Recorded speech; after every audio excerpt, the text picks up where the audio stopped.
Welcome to an episode of the podcast Art Insiders New York. My name is Anders Holst.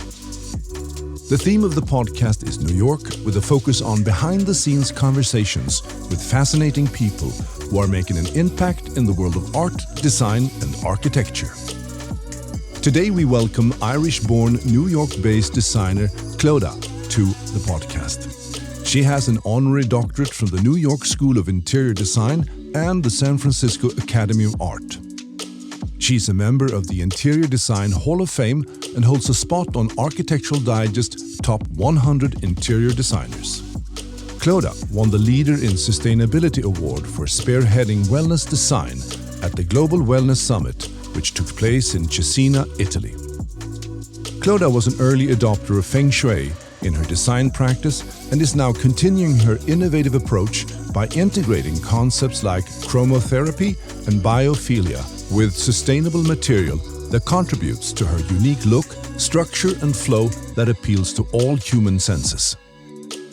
So here we are, and thank you so much for inviting me to your wonderful place. We are on 23rd Street, top floor, big windows, wonderful light, and beautiful things all over the place, and drawings and those bakery carts you told me about. Baker's carts. Baker's carts.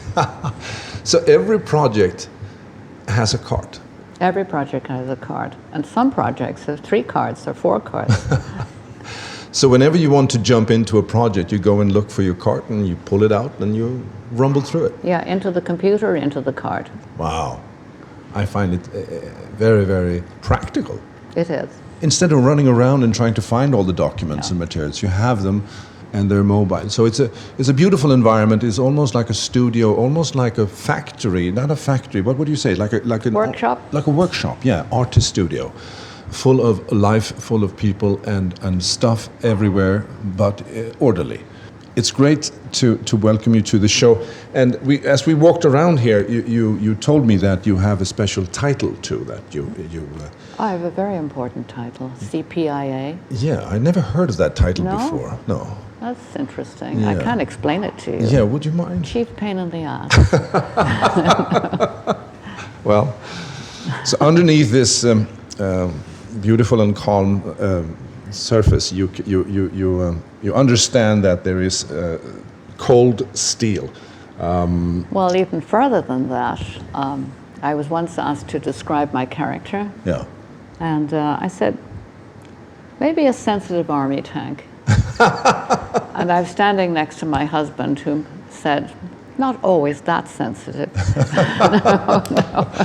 Well, I saw there was, we visited your office and I saw there was one of your clients has sent you a little bag for your stuff, and it's on the outside it says adorable badass.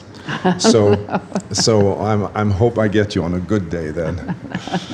So tell me a little bit about see, what I've been thinking about when I did the research here about you, that and I was thinking about design, there's something that comes before you actually design something. And in your case, the way I would describe it is that you have a mixture of spirituality and knowledge about human nature and what puts us at ease, what makes our environment safe. And you said that most of the places that you work with should feel like a big hug. So I'm interested in, where does that come from, that talent, before you even put together stuff, before you even choose colors or material and stuff like that? Where does that come from?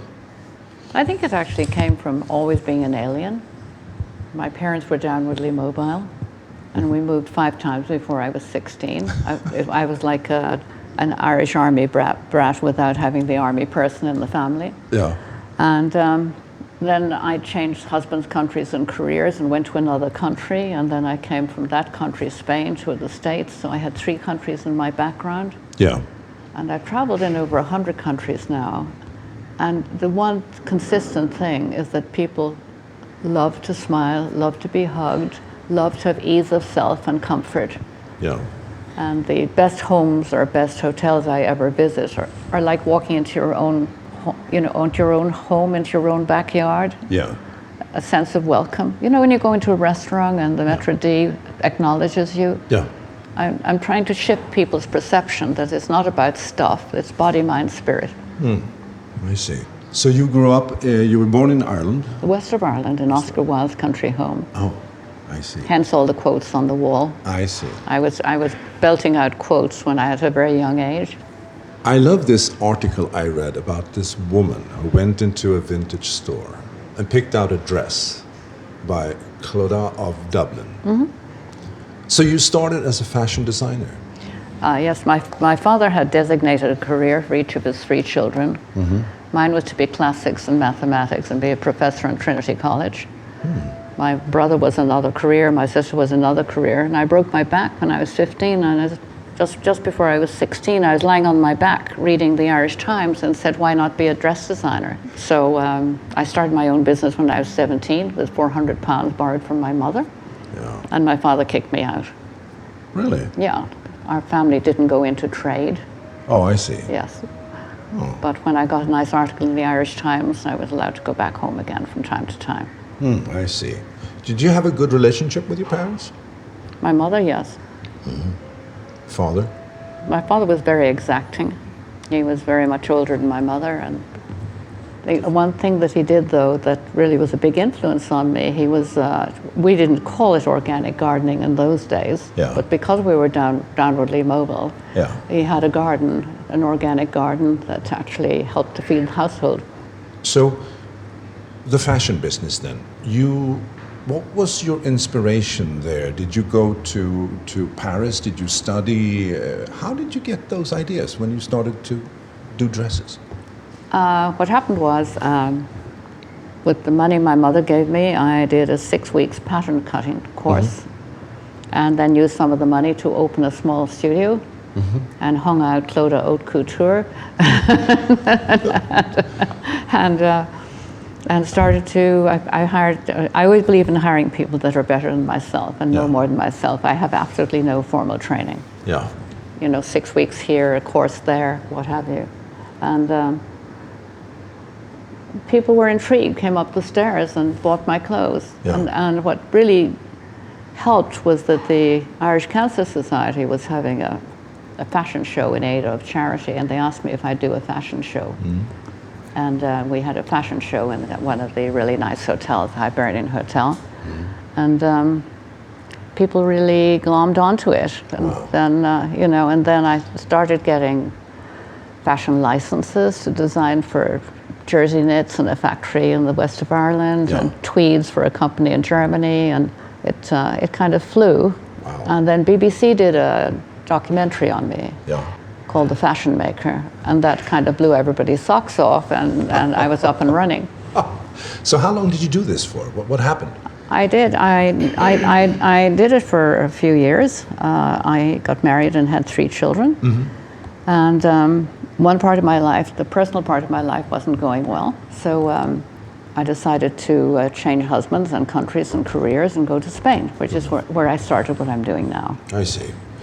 I hired an environmental architect, actually, who was on leave from Liverpool University to teach me about the environment. Even so, interestingly enough, when I was in fashion, because I'd been brought up in the country, and I was very aware of bodies, horses' bodies, dogs' bodies. I rode quite a bit, and how you keep a horse in good shape.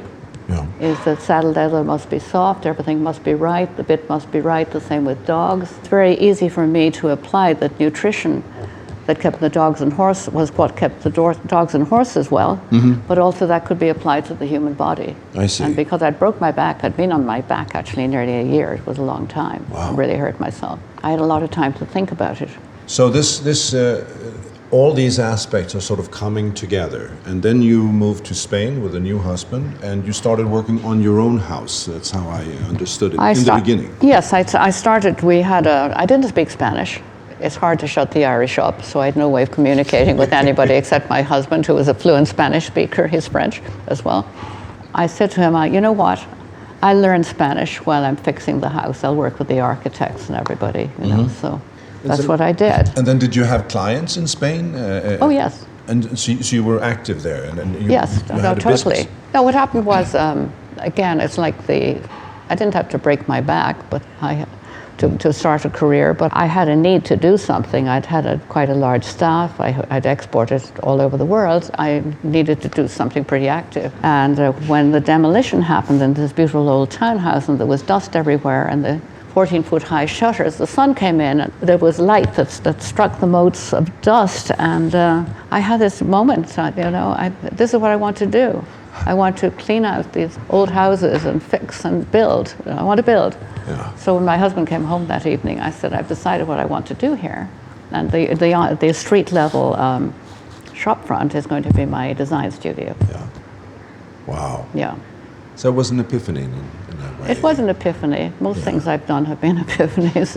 And your husband seems to be, he's still your husband, so he seems to be also enjoying these adventures. He changes too, so it's very good. He's done a lot of things in his life. Oh, that's a sign of a really great marriage.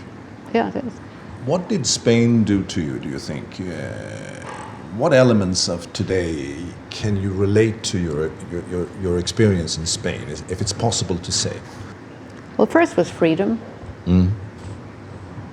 Because the Irish society in that time was a little bit uptight.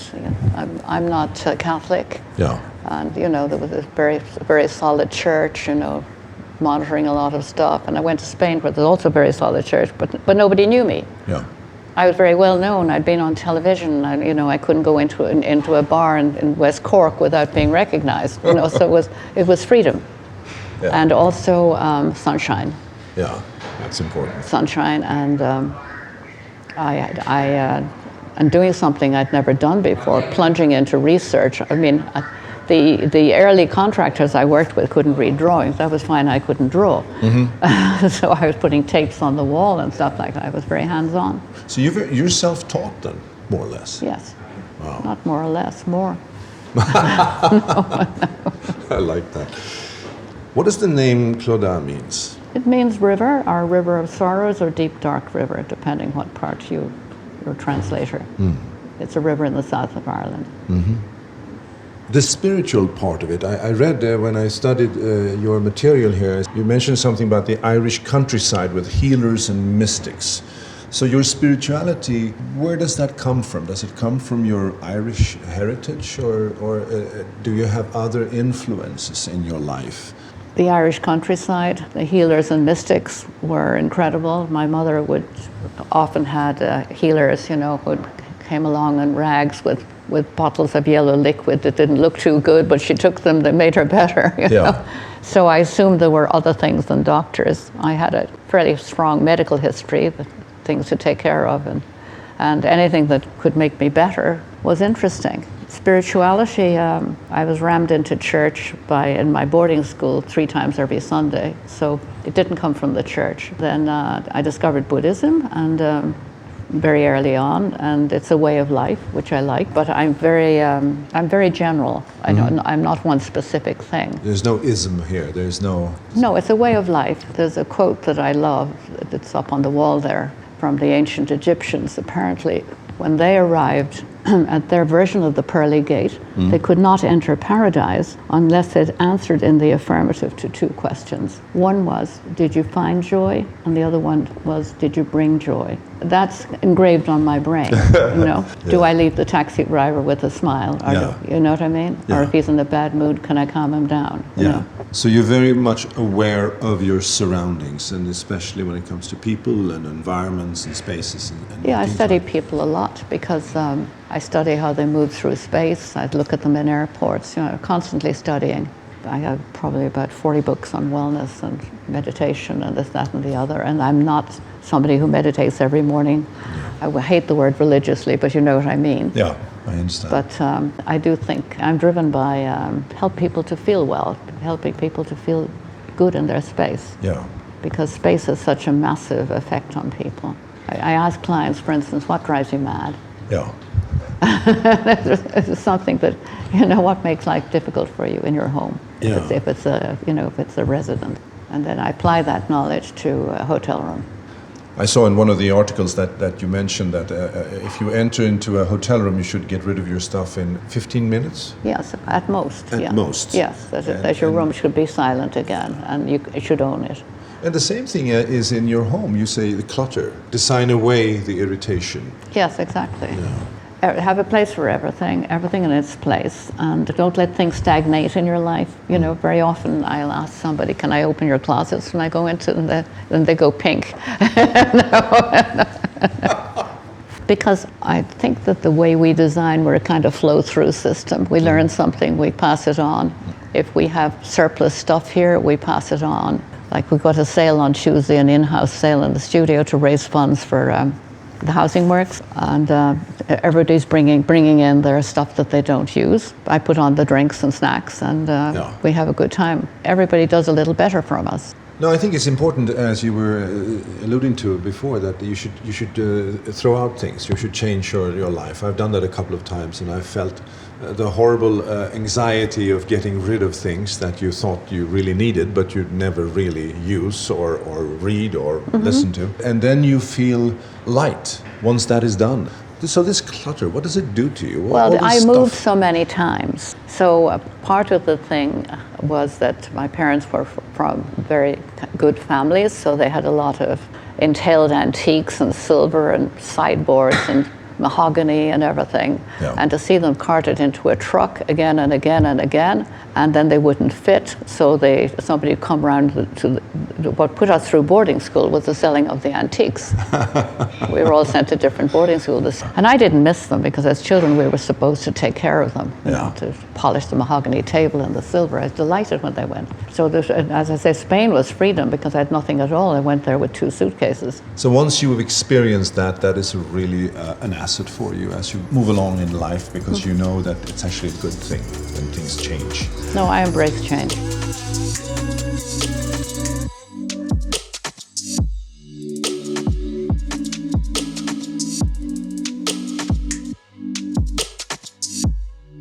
I like a quote that you had in one of the articles I read. Said, "I don't like to categorize myself as an interior designer. I am a designer. I've never planned my career. I've always been open to seeing where things go. I do furniture, lighting, even logos for corporation. I'm like water. I like to flow everywhere." Even when I'm not needed or wanted. No. That's what led me to consulting on landscaping. Oh, tell me about that. How did that happen? I believe in bringing the outside in and the inside out, weaving the two together. I hated it when we'd have a big meeting with our clients and the landscape architect would not be at the table because it's so much part, what you see out the window and so on. So I started consulting on landscaping, and we've always used a lot of art. I just got an award actually for being one of the top 25, I think, of designers who actually specify site-specific art. So I realized I was doing that, so now I'm starting art consulting. I started earlier this last year. Yeah. So your background in art, you had an exhibition recently. I did, yeah. That was the scariest thing I've ever done. Why was that? Well, normally a designer with a group of people around them is not the only kid on the block, you know. But here you're it. Yeah. There's no hiding behind a photograph or anything like that. That's true. Yeah, so it was... Putting your heart out there. Yeah, exactly. It's like, I love to cook, for instance, but when I have people over for dinner, you know, again, you're out there, you know. It's, those 8 plates have to be right, you know. See, the first time we met was at the Abington House in Chelsea. I lived there for a couple of years, and I really loved the design of the place, the interior design. I thought it was fantastic, and art there plays a very prominent role. Very, yes. So, what is your background in art? Did you join the art scene when you got to New York? Have you always gone to galleries, or how did that come into your life? I love art, love music, so. Certain artists spurred me, and I like particularly. And then when I started needing art for my projects, then I became more intensely involved with it. Yeah, because it's a difficult market these days because some art is very, very expensive, and it's hard to find art that has A, integrity, and B, affordable. Yeah, but I found them. Yeah. How do you find them? Well, they talk to each other. They send their friends in, you know. Or I go to Art Basel and I go to do the Outsider art show and stuff like that and find people there. Yeah. But I also find artists who are in the neighborhood of where I'm working. So, for instance, for Six Senses Douro Valley, we found a lot of local artists, and that was wonderful. That's a great idea too. And then we did a spa quite a few years back in the Nemacolin Woodlands, and we invited local artists to make installations, and then the day of the press opening, the artists stood by their art and talked about them, and that's what we want to do. We want to celebrate artists. I went to the big Van Gogh exhibition in the Metropolitan Museum, and when I came out and saw what they were selling outside, I cried, because most of the things cost more than he made in his lifetime. So I want artists to eat and be able to take care of their children and pay their rent while they're alive. Yeah. So in Abington House, for instance, the art that is there's a lot of paintings and there's sculptures and there's light fixtures that are beautiful, furniture. How does that process work? Do you come up with the idea of what should be on display, or is it a conversation like in a committee, or do people have, you can't hang that there, it has to be this there? How does that work? Well, we do. We prepare elevations of where the art will go. Yeah. They usually give us a budget, which is usually far too small, but let's not talk about that. At Abington House, we really had a nice budget, and the first piece we bought is actually right up there on the screen right now, the Tim Prentice. Yes. He's a wonderful, wonderful artist, And but I commissioned Terence Main. I love animals, abstract animals, in primitive art and so on, because they bring us an animal spirit to a place. Yes. So I commissioned Terence Main to do the dog, the red dog. I love the red dog. Because there's no more welcoming thing than a dog, right, when you come in the door. So I thought, here's your welcome. Yeah. You walk into that big lobby, you see this beautiful sofa, you sit down, and then you notice that it's actually a dog. I love that. Yeah, exactly. I think art is really healing, very good for well-being.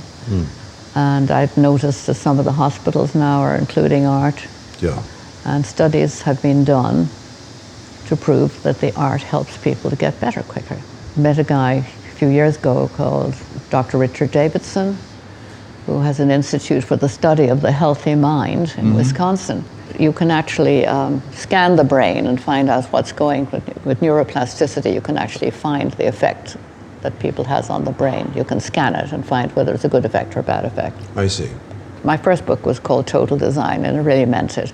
Yeah. I have a toolbox. I call it a toolbox, and I kind of check off. Have we got the biophilia here? Is the Feng Shui here? Is the biogeometry here? Is the color therapy here? So out of that toolbox, interesting, comes the project. Wow. Tell me a little bit about this. What are these different sources of inspiration, and what do they mean to you? If we take Feng Shui, for instance. Feng Shui is about the holistic flow of energy through space and not having stagnant areas, so it's all about flow and brings prosperity, all sorts of good things. And it means that when I leave a project, I can know that the project has been healed. Yeah. And that we've, in our design, have incorporated everything we can do to make people feel well. If something bad has happened there on the project or on the land the project's been built on, it can be, they actually can diagnose if there's bad energy there or good energy. I was just with a healer actually on a project we were doing at the Algar. I see. He was holding tuning forks, just checking also with biogeometry, the rays the earth puts out, whether they're healing or not healing, or whether they cross or not cross. It's a big subject. But I, very much like an engineer, I need an engineer on my project, but I also need a Feng Shui master on my projects. I need a biogeometrist on my project. Yeah. So you start there. It comes along as we go. If it's land, in this case, the guy was there as part of the client. Yeah. And so we started there. Yeah. With another large project in Tucson, I brought the guy in. Yeah. I said, I need to have this land healed. Something's happened here, and I just want to make sure it's totally healed. Yeah, I see. I am actually I'm not a Feng Shui master, I'm not a healer, but I'm very sensitive to space. Yeah. Did you do that at Abington House? Absolutely, yeah. It's actually a very good space. Proximity to the High Line, and then we brought the High Line in by using those big metal columns which echo what's happening outside, and we brought the whole thing. We weren't allowed to use water, and interestingly enough in Feng Shui, my master said, look, some things can imply water, so the water element will come in without actually having the water there. If you had looked very carefully at the stone we used on the floor of the lobby, it's from under the sea, and it has fossils in it. I see. We laid out the whole floor in Long Island City, and we placed the fossils in certain ways. You'll see there's a razor shell right beside reception and stuff like that. Should pay more attention next time. And and then there's mirror polished granite tables out near the fireplace, that little place near the fireplace, and that they bring in the sky. Mirrors are very useful in Feng Shui. They're kind of aspirin in a sense of Feng Shui. They can be very useful. Yeah. Moving energy around, you know. Yeah, and then the light goes actually through the floor down to the basement. Yes, well, that is definitely a Feng Shui thing. I needed to unite the energy of the basement to the energy of the ground floor. Yeah. So I came up with that idea. People are used to having a rug in their vestibule or the lobby. Yeah. But in a multifamily building, that can be very hard to maintain. So we made our first concrete rug for the Abington House. It's beautiful. We're sitting here looking at a huge screen on the wall where we have beautiful photos from Abington House. You also mentioned chromotherapy. What is that? Well, it's the effect of color on your chakras. So everybody has 7 chakras, and you've got your root chakra, which it needs red, and so on and so forth. And there's certain colors that calm you down, and certain colors that help communication. Yeah. A nice story, actually. I was in New Zealand driving, and you should never have a row in a car. I was driving with my husband. You should never have a row in a car because, again, in Feng Shui, it's a very bad idea because the bad energy is contained, bounces off itself, and becomes more and more. You can't get out. You can't get out. So we're driving along. I cannot remember what the argument was about, but we drove over a hill, and down below us suddenly was fields and fields of lavender, and the scent of lavender came through the open windows, and we turned to each other and we said, we're being total idiots. So what chakra was that? That's beautiful. That's a beautiful story. It's not. I love the energy there. I've been in over 100 countries now, catching up with my husband who's been in 120 because he was being a travel photographer for a while. Yeah. But the beauty of travel is you have an inner video that you can carry, and how much does a brain weigh anyway? 4 pounds, 5 pounds. Yeah. You have all these videos inside, and you just said New Zealand, and the whole thing came back. Yeah, you know? exactly. That's what I use to design too. That inner video, I'd dip in and. It's a beautiful metaphor, actually. The inner video. I love that. Bill McDonough, who said that every living thing is interconnected and interdependent. Yes. So if you cut plants out of your life, for instance, you're missing that element. And they've discovered, for instance, that people in jails, if they have a window looking out at a tree or something like that, they do better than the people who have no view at all, just on the concrete yard outside. They're doing a lot of studies about neuroplasticity. It fascinates me. Yeah. There's a book called The Brain That Changes Itself. I don't know if you've read it, but No, I haven't. I've all these books and not enough time to read them. I think one of the most frustrating things in my life is there's so much knowledge out there. Yes. And so easily accessible. And I feel like I'm a water skeeter on that deep pond of knowledge. You know, I'm just scooting around on the top, and I never have the time to really, swim down. You get to meet a lot of different professionals and craftsmen and artists, and I mean, it's really. Oh, it's lovely. I call them my extended family. No. And we have, I did a short-lived store. It only lasted 4 years, called Clodagh Ross Williams in the East Village, so that I could collect up the local artists and artisans. Yeah. Because nobody was using artisans. This was the early 80s. Yeah. Many of them are working with me still, including Mr. Red Dog. Can you say that there are people that you are very much inspired by? I love Tado Ando. Yeah. I love the guy who did Valse in Switzerland. Yeah. No, I have a lot of people that I really like. Yeah. And At different times, there are different people, depending on what you're working with and what the challenges are, I guess. No, I'll find myself at a table saying that could be a kind of Tado Ando moment, you know. And have you worked with him?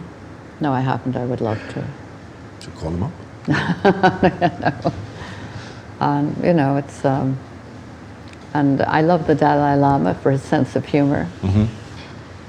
I love that he says, approach love and cooking with reckless abandon. No. Don't you love that? I love that. Yeah. I love that. No, he's a very funny man. I had the honor to present to him actually at the University of Wisconsin, and he was so funny. Yeah. Yeah. And this studio is very much about laughter too. Yeah. And wellness, I've understood. And wellness. Yeah. Yeah. It's at the center. But if you don't laugh, you're not well. You've got a problem. Yeah.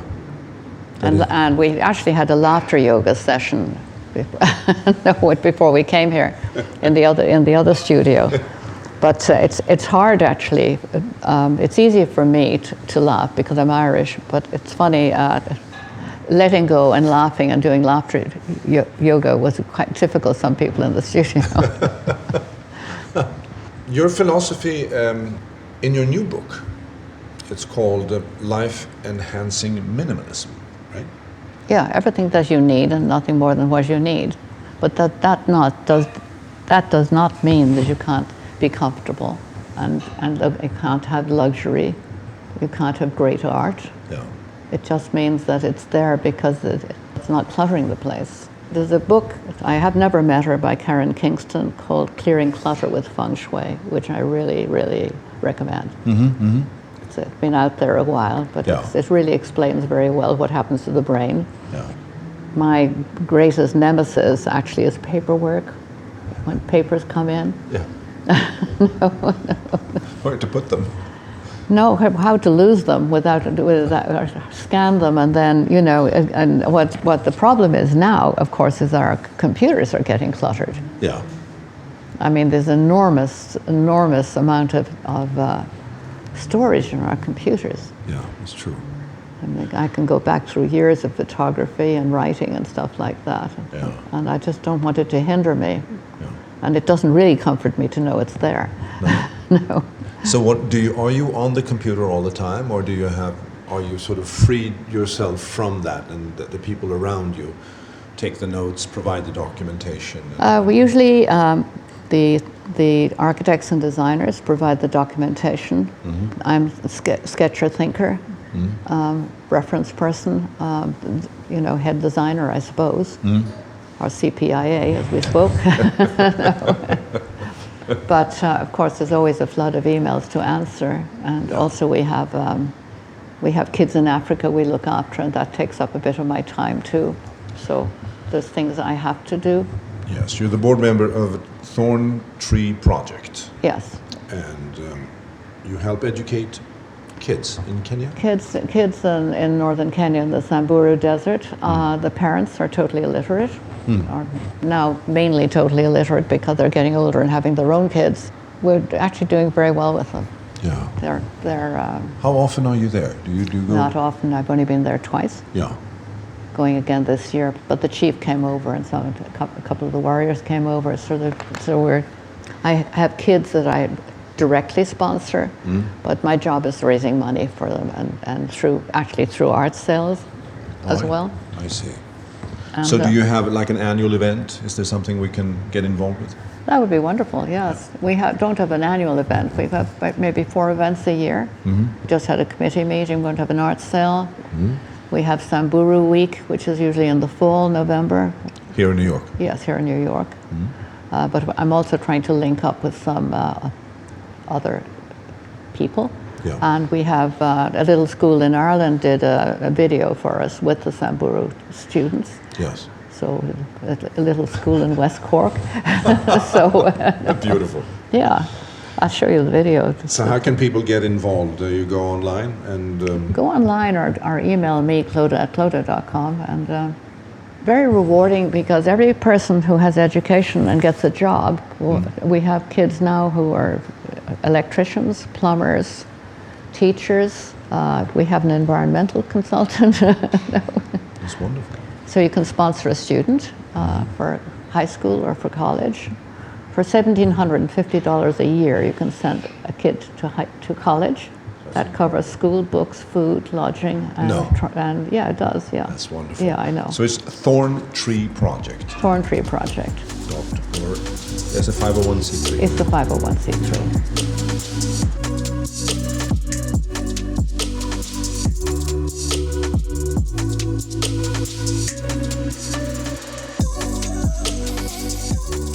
When you come to, for instance, the Abington house and you're going to start a project, you basically have a black box. How do you start? Well, trudging the site, it's very important, you know, going up and down the High Line, seeing what the communications are like, what's a nearby restaurant, what's, you know, what amenities there are all around it, you know, and realizing that it's a very flat site and you have to do something about that, and bringing the High Line in because that's where it is. I mean, the stairs right up to the High Line. The developers usually give us a profile of the kind of person they think would want to rent that space. Abington House is 312 apartments with amenities and a dog spa, and they wanted a kind of concierge feeling at front desk. We get a background from the architect, and we work with the architects. Best scenario is that everybody's sitting around the table, the architects, the engineers, everybody, for the first few meetings. Yeah. But meanwhile, our brains are churning. Yeah. What is the profile of this person? Yeah. Yeah. And how was the architect in this case? Was he easy to deal with? He was actually. He wasn't. The architect, there's several kinds of architects. There's the architects, right? And then there's the egotects. Oh, a few of those. But mostly we are, let me see, 1, 2, 3, 4, 5. We have 6 architects in the studio. Oh. We're not, as I say, we're not just interior design. We have been the architects on projects where it's legal to use a licensed architect. And we have, you know, we get an architect of record, for instance, the spa we built in South Carolina. The nice thing about having architects on staff here, they speak the same language. So when you're talking about trusses and beams and all these things, it's everybody knows. I know through osmosis. I just absorbed it through the years. So what happens if there's an ego tech here and we don't get along? How do you solve those problems? Well, that's where my Irish sense of humor takes over, and the army tank gets people laughing. You know? So you put everybody at ease with your humor. Well, I think the fact that there's dogs in the studio, we have. We normally serve nice things to eat and good coffee and stuff like that. It's the environment here is not uptight. You start with these briefs. You get a sense of where you are. You get a sense of this person or the kind of people who are going to live here, and then your subconscious is churning. And what comes out of that? Well, basically what we're doing is we're branding the building. It's like a brand. I mean, for instance, Abington is a Related building. Related is a brand known for, you know, for producing really solid work, you know, places to live. So what we do is you've got your foundation of what you need to put there, and then you think, what can I add to make people interested and happy? So we had put in a quiet room, first quiet room. Yeah. That was a big deal. Tell us about the quiet room, because that is one of the pearls in this creation, I think. Well, I occasionally give lectures about different things, and one I did was I did a 3-minute lecture on one of the greatest pollutions for the human race, which is noise pollution. So it was around then that I did the quiet room. And also, if you're stuck in an apartment with a partner and there's one bedroom or it's a studio, you have to somewhere where you can go and just be with yourself. The first day I went, after it was installed, I went in, and there was a guy sitting in full lotus position in one of those chairs. and there was a nanny sitting reading with a baby sleeping in a cradle. And I thought, wow. yeah. Mission accomplished. Mission accomplished, yeah. It is an incredible room. It has a very, it's almost like you walk into a church. It has this very stillness. It's just very relaxing, and there's some comfortable benches there, and the lighting and the thing. It's just beautiful. And the windows, of course, are false. So that one of my jobs always is to. First few spas I did were all in basements. You know? Yeah. It's how to make a basement not feel like a basement. That's right. So hence the cut where the fireplace is, taking that long 14-foot slot, putting glass in it, and sometimes the light comes right down through to the club area. Yeah. And biophilia in the exercise room, I took photographs of birch trees in Maine and digitized them, and so you get a feeling that you're in a forest at the far end of where the machines are. That's right. So that's all comes from the toolbox. Yeah. Yeah. But it's Equinox who runs that part of the building, if I understand it correctly. Because I remember when we met, we talked about the gym, how to make it less gymmy. That's hard, making gyms less gymmy. Yeah. It is. How do you arrive at, okay, for instance, in the lobby you have this beautiful sofa that is curving like a snake through the space. So how did you come up with that idea? That I mean, I didn't want everything to be too rigid. Yeah. Yeah, and I also I'm very interested in the loneliness project and the Unlonely project. How much illness is coming from people just simply being lonely. Yeah. So I try to create places where people can gather. Hence the club, those giant sofas facing each other. Yes. Where other things can, conversations can take place. Yeah. So somebody can come. Creating a safe place where people can actually meet and flirt is important. Yeah. So if you wonder what's going on sound-wise here, it's the radiators that are. This is what kind of dog is that? She belongs to one of our architects. She's a half long-haired Dachshund, half Chihuahua, I think, something like that. I need a dog right now, so. She's a little small for me. I need something a little bit more muscular, but a rescue of some kind. The Abington House project, were there any challenges, specific challenges for you? Well, one of the challenges actually was to get in enough light, because it was surrounded by buildings. And so we used every trick we have to grab light. The lighting was very important there. We use great lighting designers, and we always have fire when we can. For instance, you're sitting under healing lights for a lighting science group. And the people out there actually in production are sitting under a colder, more daylight light. So we manipulate people's emotions also through light, make them feel better. I feel better already. Yeah, well, I mean, imagine you were sitting in glaring fluorescence like a hospital corridor right now and interviewing me. You wouldn't feel the same way at all. No. And I would look awful. No, but it's wonderful here. It's very warm. And we built to last. One of our mantras, if I was wearing a T-shirt, is low maintenance. Yeah. I hate. When I go back to spaces I've designed years ago, I want them to look as good. And of course, the manufacturer, the materiality, the contractor. But I'm sitting here wearing 10-year-old boots, because again, being brought up in the country, you kept things, Yeah. And you took care of them. So we all our installations are easy care, low maintenance. When you're working with a client, I guess there is a trade-off here in terms of, I mean, you are you, and if you had full freedom of doing something, it would be with your signature design. But if the client says, I'd like to have steel and I'd like to have some more, plastics, and I'd like to have this and that. How do you deal with that situation when you are sort of you have a philosophy, but your client has a different philosophy? Do you say no thank you to the project, or do you go in and try to interpret and try to make it as much as your design? Well, it's never one's design. It's because we're chameleons. If you'd walked in a pink suit, for instance, and in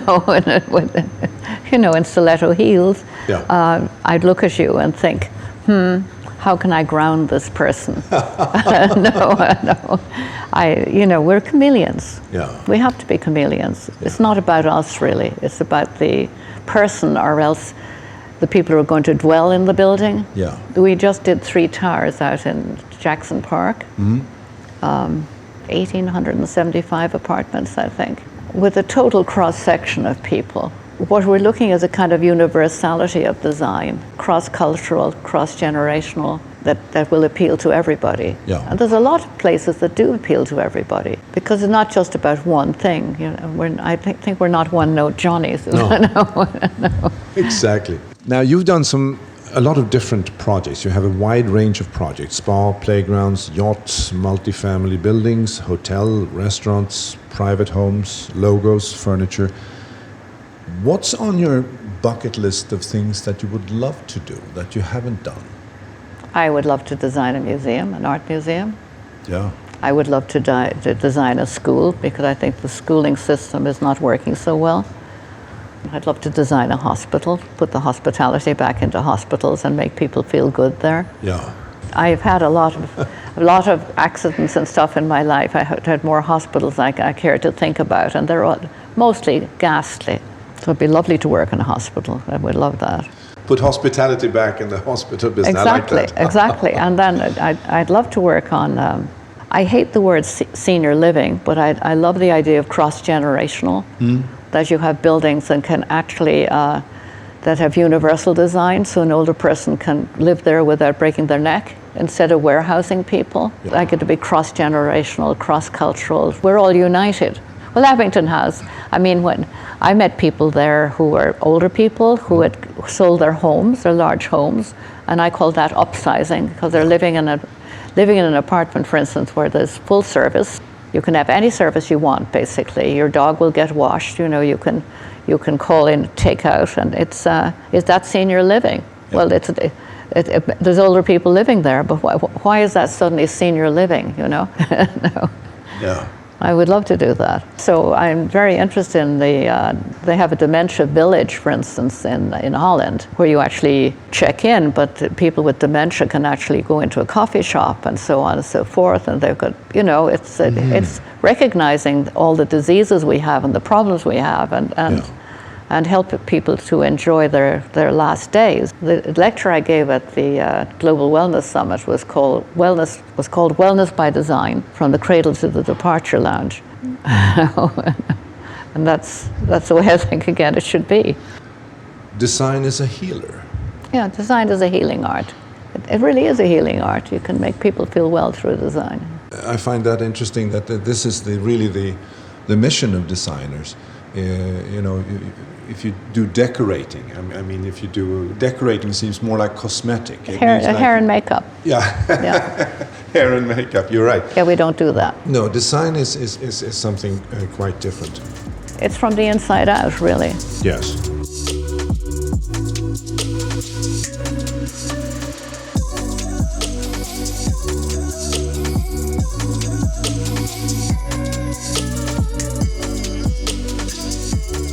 How has the digitalization of society affected your work in design? I think it's made me even more strong about, when I'm doing multifamily buildings or homes, to create places where people can gather and actually talk.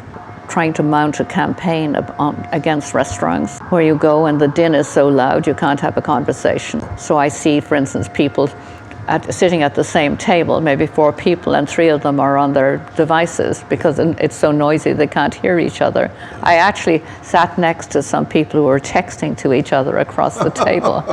So how it's affected my work is I'm trying to make it easier and easier for people to communicate. All our kitchens are open, that we possibly can, so that you have the theater of cooking and people can sit across from the counter and you can have a conversation. Verbal communication is very important to me. After all, I was born in Oscar Wilde's house, and the Irish are talkers.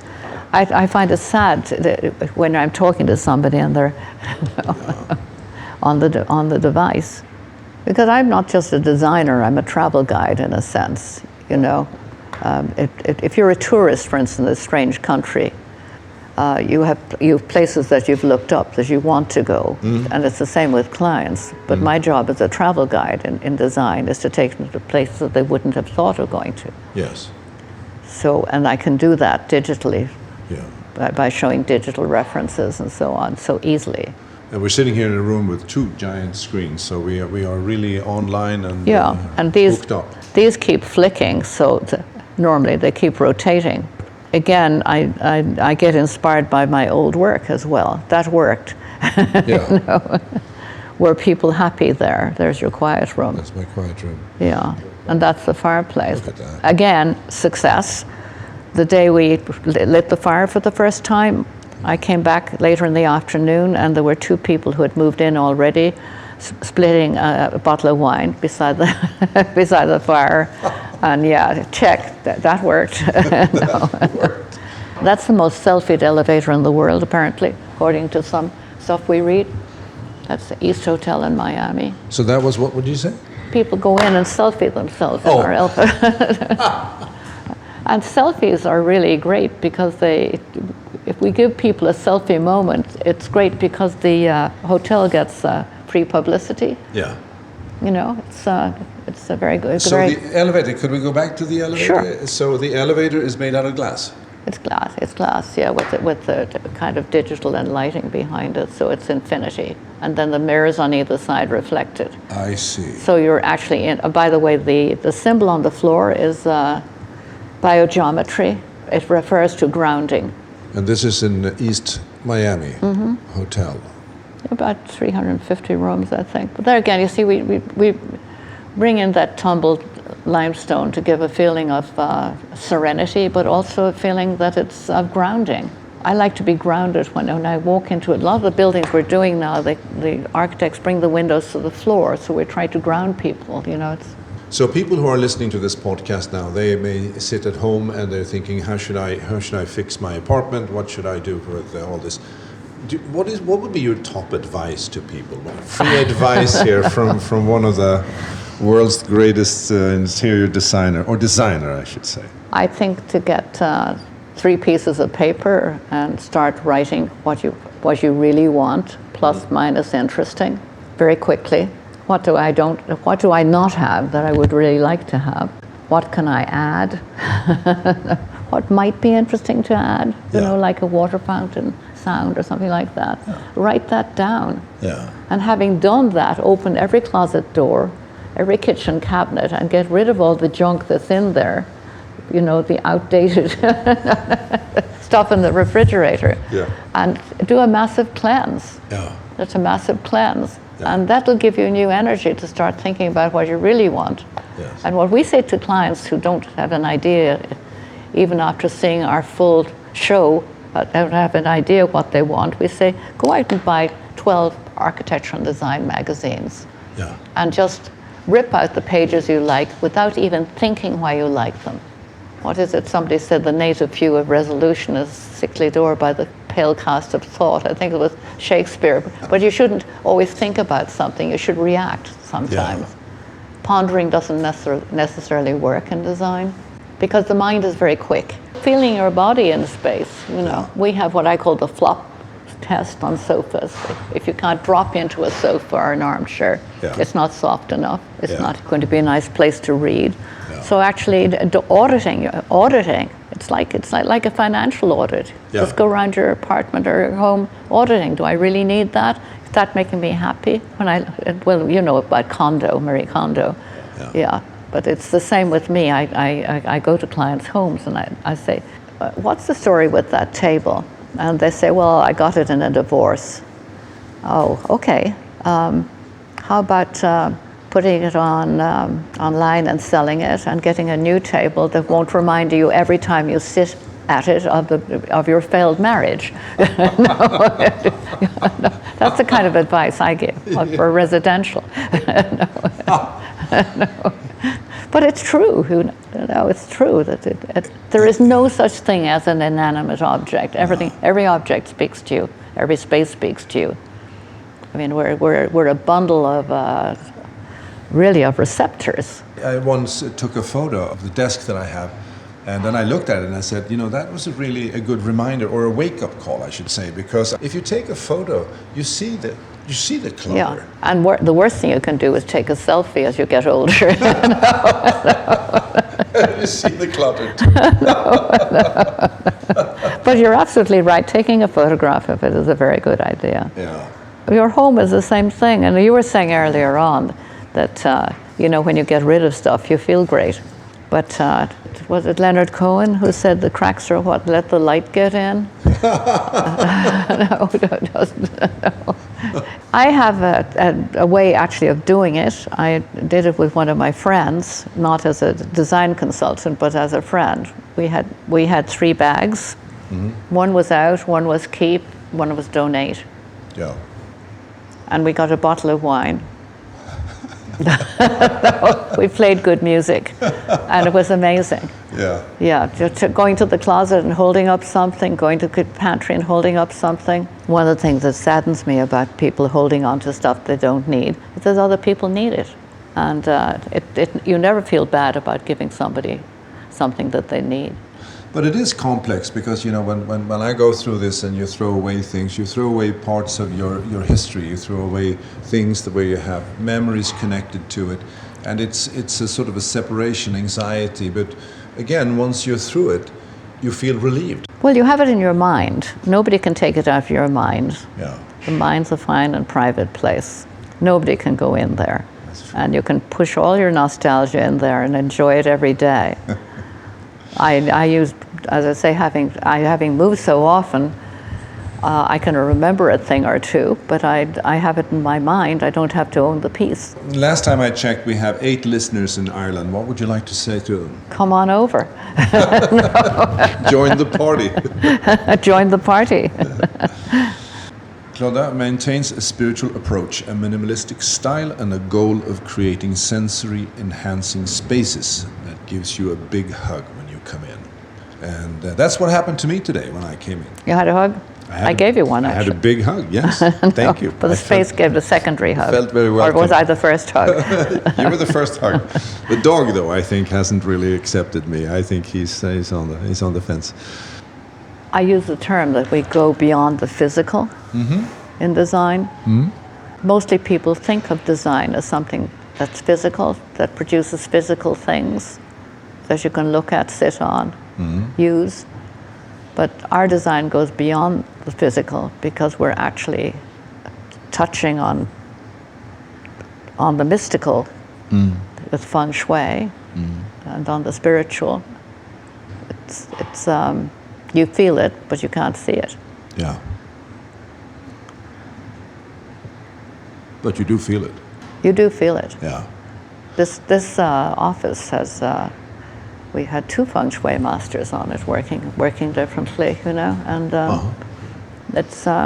People say it's very nice to walk in here. For instance, our biogeometry guy has very small little resonant pieces. It's almost like acupuncture that he places here and there. You saw there's a large crystal at my desk, or did you? The big crystal as you walk in. It's a protective crystal. And it's I didn't have it there, and the minute I put it there, I felt they put it there. I felt very protected and very in my workshop, very comfortable. It's also axial, having something axial to look at. The light slots are Feng Shui on the way there by David's desk. Yeah, I saw that. Yeah. Do you sage the place? We sage, yeah, and I do the wood. You burn Palo Santo. Yeah, and I use aromatherapy. We use lavender, we use lemon, we have certain things we mop the floor with to cleanse. Back flower remedies anytime there's a big change, and we feel it. If you've got a quiet, comfortable place to sit and think and just be yourself and examine yourself and see who you really are, I think design can create that space for you and help you with it. And design can help you, for instance, if you've always wanted to cook and you're scared to cook, is designing a perfect kitchen that's dead simple, but everything's to hand with the minimal stuff in it. Yeah. You can, I have somebody who's just started cooking, for instance. I said, I never cooked. Well, I think you're going to now. And then we had the idea of bringing in a chef to teach the family how to cook in the open kitchen. And everybody's really glommed onto that, you know. And so your kids, they're not kids anymore, but you have 3 sons? I have 3 sons. I lost 1 son. Oh, I'm sorry. But it's okay. He's in a fine place now. I have 8 grandchildren. And are they here in the United States? No, they're all over the place. Australia, Ireland, and here. Wow. And I recently had a great-grandchild. Oh, congratulations. I've got a great-granddaughter in Australia. Wow. So you have to go there. You have to go there and visit. Yeah, I haven't been to Australia yet, but we're going to Melbourne. But it's kind of fun, actually, to have an extended family like that. Yeah. I decided not to specialize ever, because I think specialization is death. That if you're only running in one groove, you're going to miss a lot. And I have an inner adult, but all the rest of me is child. It makes it easier. Housewife wraps my knuckles now and again, saying, "How do you clean behind that?" So I have noticed, actually, working with people, residential people, working on their apartments and houses, that everybody is an intrinsic good designer. But they're just scared to acknowledge themselves as being good designers. So very often I will take a client out to showrooms and just stand by and not say a word, and they'll almost inevitably pick out the pieces that I would pick out. I'm assuming I'm a good designer, that's why you're talking to me. But seriously, it's very interesting to me that there's some kind of authenticity that speaks to people and they go for the right thing. But they're scared of designers. So they're kind of waiting to see what my opinion might be, and I don't want that. It's a very delicate process, this, because in a sense you are educating, inspiring, and at the same time maybe questioning people. Well, we're questioning a lot. We ask some quite deep questions. So I find the past of a client informs the future. Well, Clodagh, it's been wonderful to spend this time with you in your lovely workshop studio. Thank you. It's been a pleasure for me. Bit of self-exploration, but a pleasure. Yeah. And a good preparation, because there's more documentaries about you coming out. There are, yes. Yeah. This is Art Insiders New York, and my name is Anders Holst. Thank you for listening. And be sure to visit artinsidersnewyork.com to join the conversation and subscribe to the podcast. If you enjoyed this episode of the Art Insiders New York podcast, head over to iTunes, if you're not already there, to subscribe, rate, and leave a review. It's very much appreciated. Thank you. This episode was produced by UOM LLC, copyright 2020.